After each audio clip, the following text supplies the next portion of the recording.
Watt FM, le journal. Adrien Djigimde. Le président du Faso, le capitaine Ibrahim Traoré, sera dans la région du plateau central demain. Deux activités majeures sont au programme, une rencontre avec les forces vives de la région et l'inauguration d'une usine de fabrication de ciment. Période de canicule, synonyme de coupure d'eau à Ouagadougou, cela est sûr. Mais cette année, la nationale de l'eau a pris des dispositions pour minimiser les difficultés de desserte. Vous en saurez davantage dans un reportage de Deo Graciasda. Et puis de culture, il est également question dans cette édition du soir avec la chronique culture de Bernard Kaboré. Sujet du jour, le Faso d'Anfani. Madame, monsieur, voilà pour le sommaire. L'information, c'est votre droit. Vous la donnez notre devoir. Vous avez choisi Watt FM pour vous informer. Merci, bonsoir et bienvenue.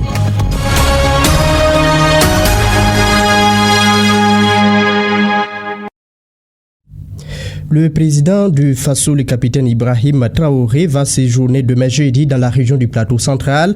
L'agenda du chef de l'État prévoit une rencontre d'échange à Zignari avec les forces vives de la région. Il s'agit pour le chef de l'État de constater de visu l'état de mise en œuvre des politiques publiques à l'endroit des populations et de toucher du doigt leur réalité. En marge de cette rencontre, le président du Faso va inaugurer une nouvelle cimenterie dénommée Société industrielle Sino-Burkina de ciment à Lango, d'un coût de réalisation de plus de 26 milliards de francs CFA. Pour une capacité de production de 2000 tonnes par jour, l'usine va générer à court terme 110 emplois permanents et 300 emplois saisonniers. Nous apprenons donc la nouvelle à travers un communiqué de presse de la présidence du Faso. Le chef de l'État, le président du Faso, a présidé ce matin même l'hebdomadaire Conseil des ministres au titre du ministère de l'économie et des finances. Le gouvernement a adopté un rapport relatif aux tendances de l'économie au Burkina Faso en 2024 ainsi que des perspectives de la période allant de 2025 à 2027.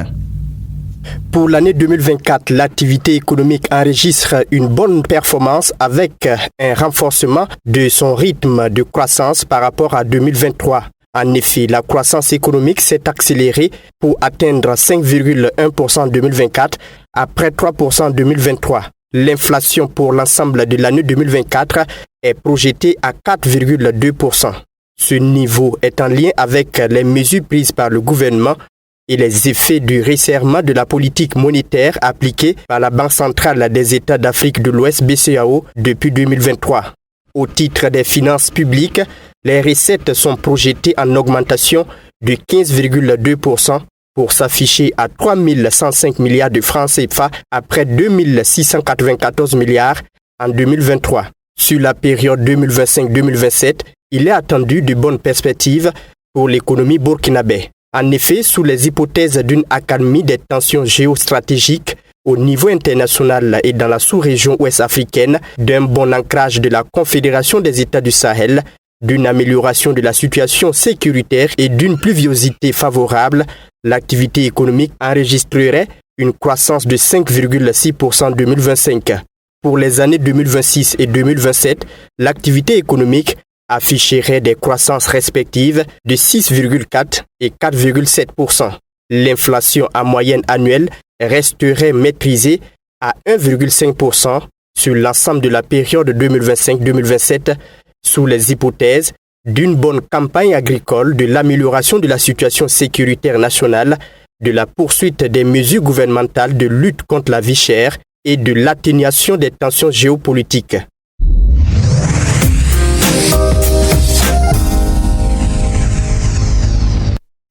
Gestion de la période de chaleur 2025, l'Office national de l'eau et de l'assainissement, ONEA, déploie des moyens pour soulager les populations.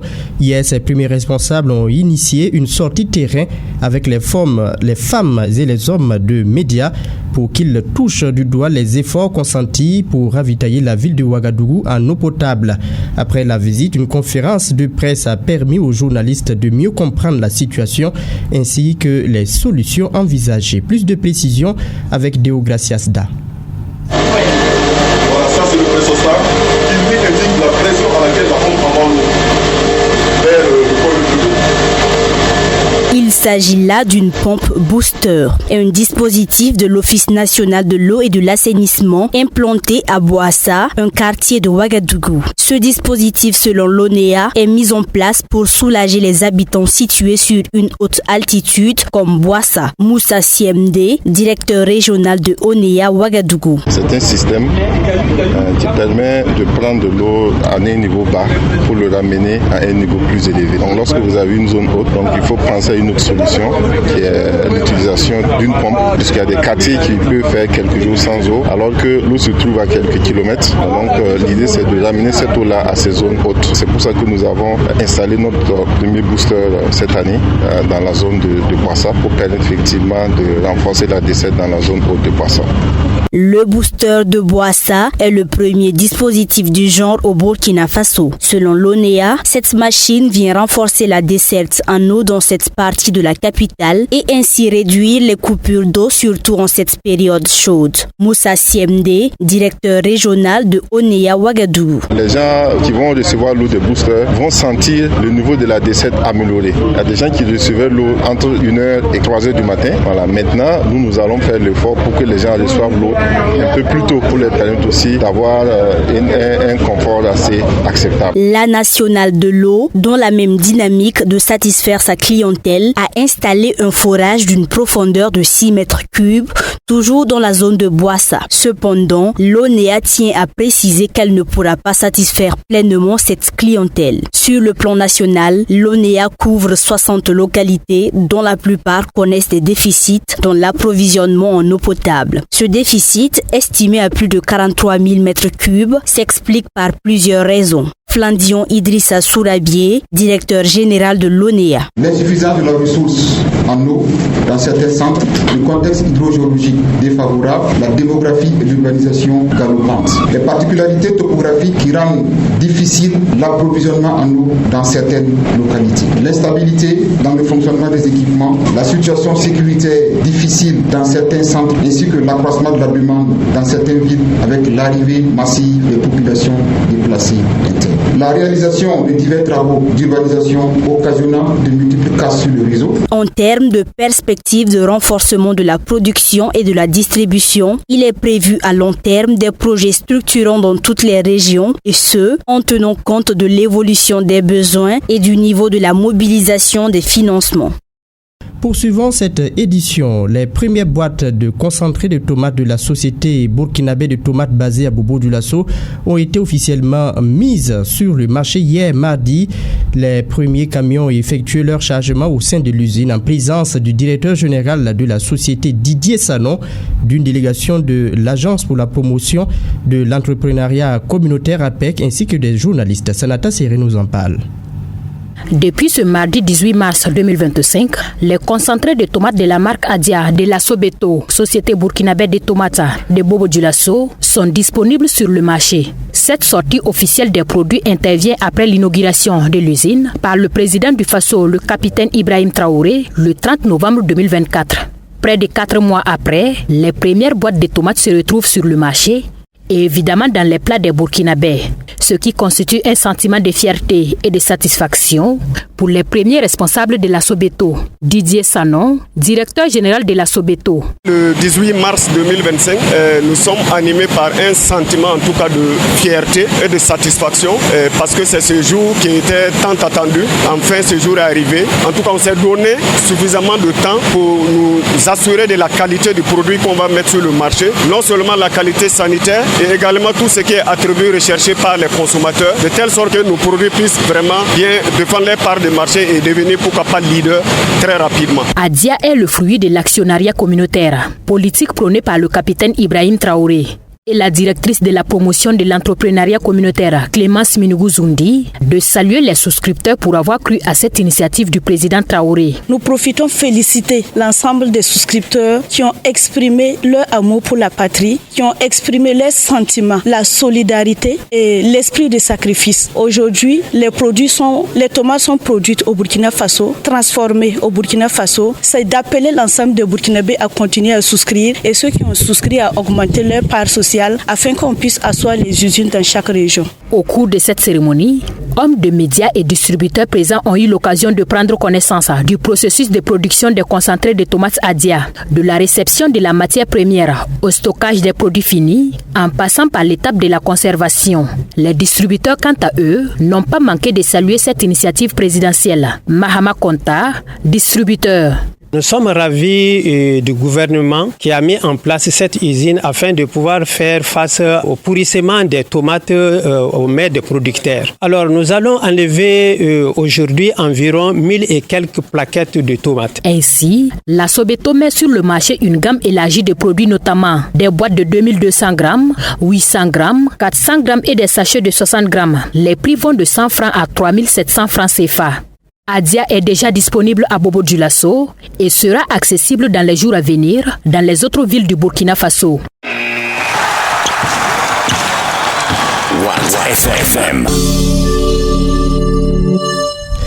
Vous l'aurez compris, nous sommes dans la rubrique sport en vue des 5e et 6e journées des éliminatoires de la Coupe du Monde 2026. Les étalons du Burkina Faso sont en regroupement à El Jedida au Maroc. Hier, le 11 national a travaillé sur l'organisation défensive, les transitions et les sorties de balles. Selon les sélectionneurs nationaux Brahma Traoré et son capitaine Bertrand Traoré, c'est un groupe avec un bon état d'esprit et la forme également hier pour aller chercher les 3 points le vendredi prochain contre Djibouti. Yassine Sawadougou. Les étalons du Burkina Faso quasi complets à El Jadida au Maroc. Après la première séance le lundi, le groupe de Brahma Traoré s'est encore entraîné ce mardi sur l'organisation défensive, les transitions mais également sur les sorties de balles en vue de la préparation du match de vendredi. Selon le capitaine Bertrand Traoré, c'est bien de se retrouver en famille, mais c'est surtout bien d'aller chercher les 6 points, à commencer par Djibouti. On est content de se retrouver entre amis et frères. Ça fait toujours plaisir de rejoindre l'équipe nationale. On est 3e de notre groupe. On a pris un peu de retard. Maintenant, voilà, on veut faire carton plein lors de ces 2 matchs. C'est-à-dire essayer d'aller chercher les 6 points. Et voilà, ça commence déjà par le match du vendredi. On va aller chercher les 3 points et bien se préparer aussi pour le deuxième match. Le sélectionneur national Brahma Traoré rassure quant à l'état d'esprit et la forme du groupe avant la rencontre. On peut dire en tout cas qu'ils ont un bon état d'esprit et physiquement ils sont bons et c'est ce qui est important parce qu'on n'a pas beaucoup de temps pour préparer les matchs, mais ils sont là physiquement en très bonne forme et c'est ça qui compte. Au niveau de l'infirmerie, non, bon, c'est de petits pépins avec Blati, mais je pense que rapidement ça va rentrer dans l'ordre et il pourra s'entraîner demain. Les étalons du Burkina Faso reçoivent l'équipe nationale djiboutienne le vendredi 21 au Maroc avant d'aller défier la Guinée-Bissau le 24 mars. Rappelons que les poulains de Brahma Traoré sont 3e du classement derrière la Guinée-Bissau et l'Égypte. Watt FM, la chronique culture avec Bernard Caboret. Le Faso d'Anfani a l'honneur dans ce numéro de la chronique culture, ce tissu ancré dans nos sociétés a tantôt connu des jours moins flamboyants, tantôt des jours de gloire au gré des régimes peut-on dire. Mais aujourd'hui, la dynamique de sa promotion ne laisse personne indifférent à tel point où se parer d'une tenue en Faso d'Anfani est une fierté. Bernard Caboret. L'habit ne fait pas le moine, mais il permet de le reconnaître. On peut dire ça du Faso d'Anfani et du Burkinabé, même si tous ceux qui portent le Faso d'Anfani ne sont pas tous burkinabés. Mais c'est incontestable, le tissu national renvoie automatiquement à l'idée du pays des hommes intègres. Déjà, pour la première fête de l'indépendance, il y a 65 ans, les archives l'attestent clairement. Ils furent nombreux, les voltaïques de l'époque, qui avaient défilé ce jour-là fièrement revêtus du fameux tissu. Mais même si l'on remonte aux souvenirs enfouis au fin fond de nos mémoires, qui ne se rappellent pas de la belle mise de nos mamans tenues assorties du célèbre foulard rouge aux oiseaux, accessoire curieusement toujours à la mode en dépit du temps qui passe.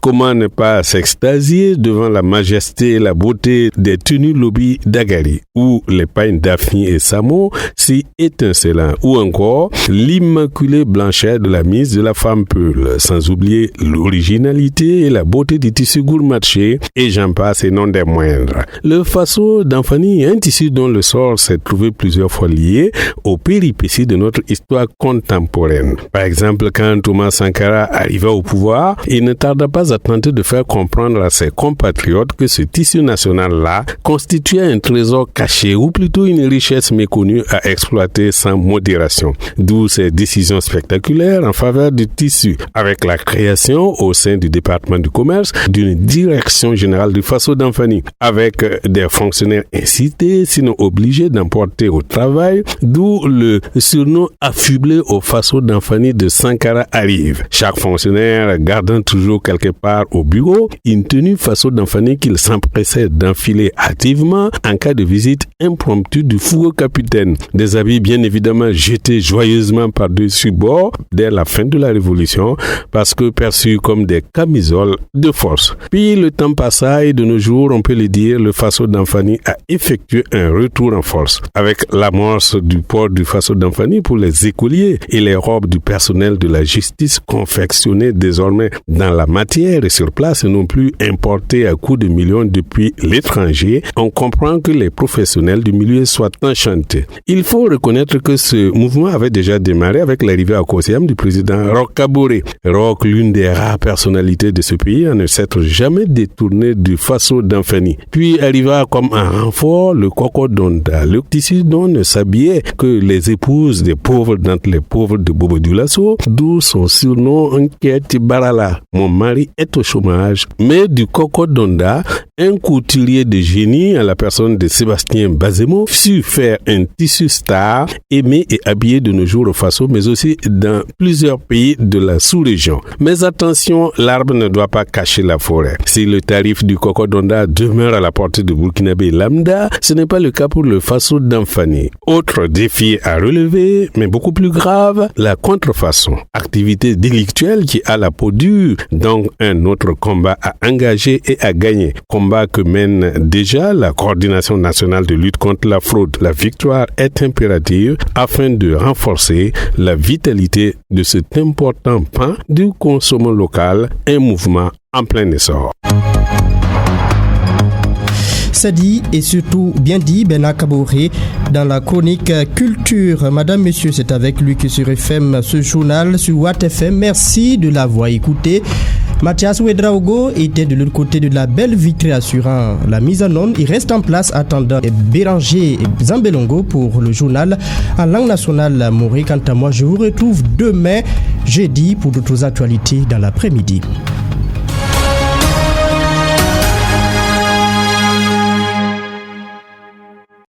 Les rendez-vous de la rédaction de Watt FM. Tous les jours, suivez les traitements exclusifs de l'actualité nationale et internationale proposés par une équipe dynamique et proactive sur votre radio. Les infos sur Watt FM, c'est en français Moré et Dioula. Des interviews exclusives avec de grandes figures de la vie publique dans le journal et de grands reportages. Watt FM, l'information juste.